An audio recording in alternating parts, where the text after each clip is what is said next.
The Queen of Oz, Part 1. A smile crept over her face, and Glinda clapped her hands together. My dear, do you know what you just did? What? That was very close to a transformation magic.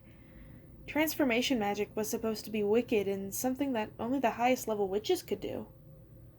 Can you change it back? Glinda demanded. That was the rub. That was why transformation was a scary thing. Changing something in the first place was hard. Changing it back was even harder, and took much more magic. That would be the real trick, dear. Still, she said, glancing at the rabbit, the bunny and I are both tickled pink. Does that mean you'll make me your apprentice? Mombi pushed. But I barely know anything, Glinda purred, fluttering her eyelashes.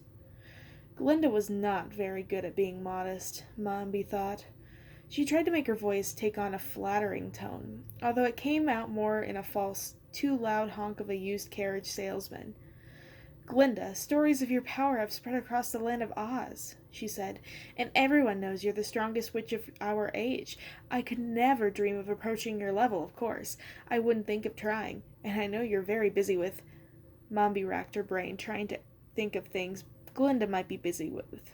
With charitable acts, she ventured, and balls and banquets. It would be a tremendous honor to study with you. Glinda's eyelids were half lowered in pleasure as she basked in Mombi's praise. And that, Mombi realized, was what she had to offer. Something Glinda didn't have. Someone other than her servants to tell her how wonderful she was. It went against her nature to pretend to be obsolete. She wasn't accustomed to flattering others, or to humility, but the power she had wasn't enough. She wanted Glinda's knowledge, and she was willing to do anything to get it. Anything at all. Your beauty is legendary, too, she added, and your palace is even more wonderful than I had heard. Everything about it is so, wonderful. Mombi tried to think of more things to compliment.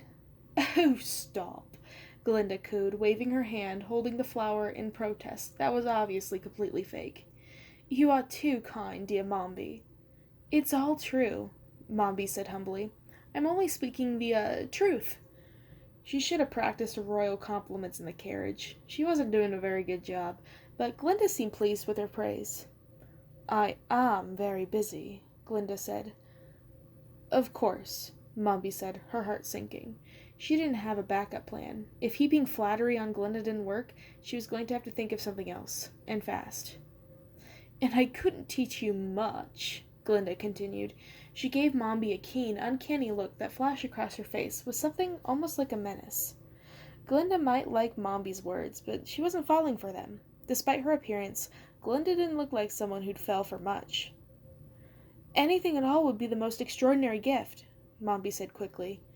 She wondered if she could get to her knees and beg. No one else needed to know that she humiliated herself in front of Glinda, not if it got her what she wanted. Once Mombi had magic as powerful as Glinda's, she'd never have to humiliate herself again, and that was all that mattered. She knew she was close. She'd been studying on her own for a long time, and maybe Glinda knew a shortcut. Maybe she'd tell Mombi what it was if Mombi found just the right way to flatter her.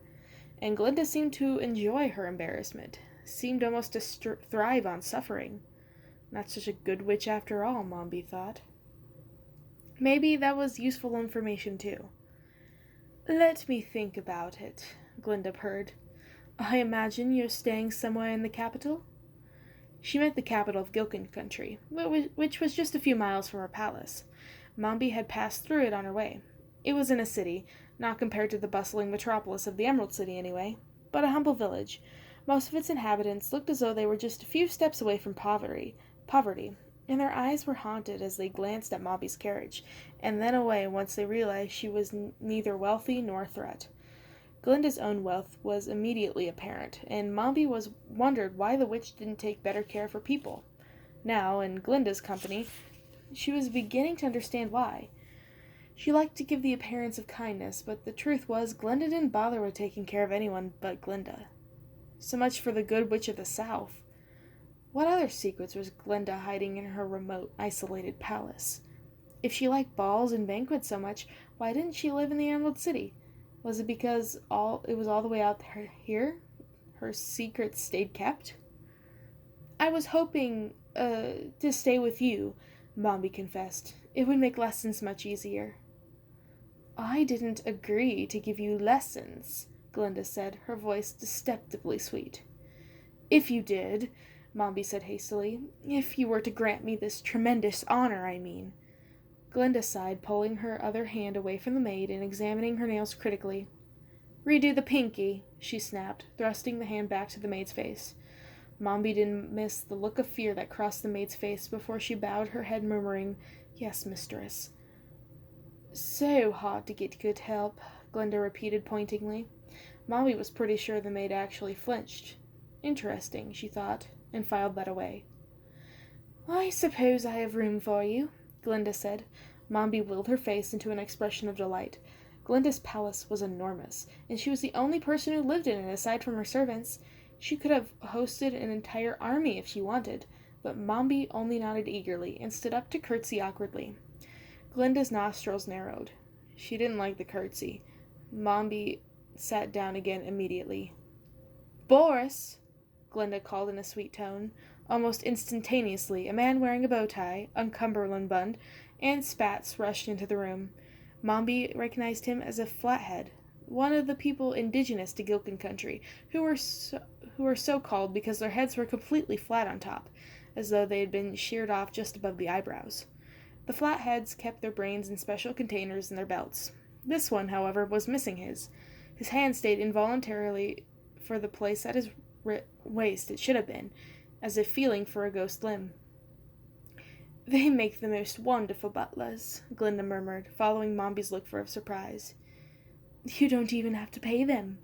She reached behind her sofa and pulled out a small, decorated container of glass and tin, which she dangled enticingly. The Flathead butler gave it a look of incredible longing, licking his lips as his fingers twitched even more agitatively by his waist. Just keep their brains and they're yours forever. Isn't that sort of cruel? Mombi asked. Glinda laughed. Cruel? You do have a lot to learn, dear child. She glanced at the Flathead contemptuously. Boris, take Mombi to the fourth best guest chambers and see that she's comfortable. Your Eminence, the Flathead said. It's Boranius, mistress. In my house, you're whatever I call you, Glinda said, her voice icy. She stood up, walked over to the window, and held the can outside by the tips of her fingers.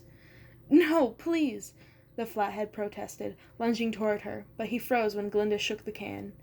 Tut, tut, she said sweetly.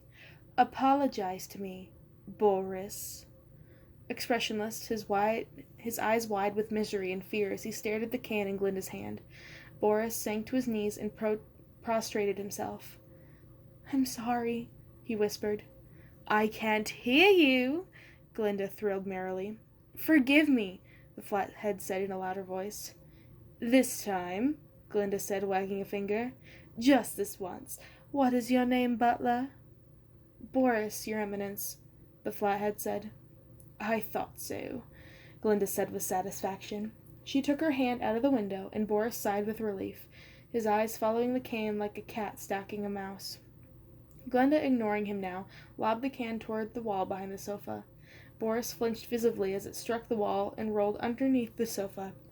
Boris licked his lips again, his face twisting with a sullen expression of misery and despair. Take Mombi to her rooms, Glinda said, turning her back on them. Mombi cleared her throat. Should I meet with you in the morning, Glinda? Whatever for? Glinda asked in a bored voice. For my first lesson. Mombi had to resist the urge to call Glinda Your Eminence, like the poor butler. Oh, that. There are a bunch of old books in my library. You should read them all. Mombi was excited about the books, but she wanted some first-hand instruction. I was hoping to learn from you directly. And you will, but I think you need to learn from the great history of Oz first. She paused dramatically. Mombi wondered if she would have to start doing that when she became a full-blown witch. Very well. Your first lesson, why don't you find a dragon? A dragon? Mombi asked, startled. There's a whole family living underground just past Loonville, Glinda said. Bring me back one of the dragons and turn it pink. Like that charming rabbit of yours. You're dismissed now. A dragon? Had Glinda lost her mind? Had the witch had already turned away from her and back to her hapless handmaiden, who was busily now removing the polish from Glinda's right hand and replacing it with an even more vibrant shade of pink? Boris was staring pitilessly at Mombi, waiting, she realized, to lead her to the guest room, fourth best, as he's been instructed. There was nothing else to do but follow him. Perhaps Glinda would be in a better mood tomorrow, and perhaps she was only kidding about the dragon. But in the morning she found a map drawn in pink with a pink X marking the dragon spot.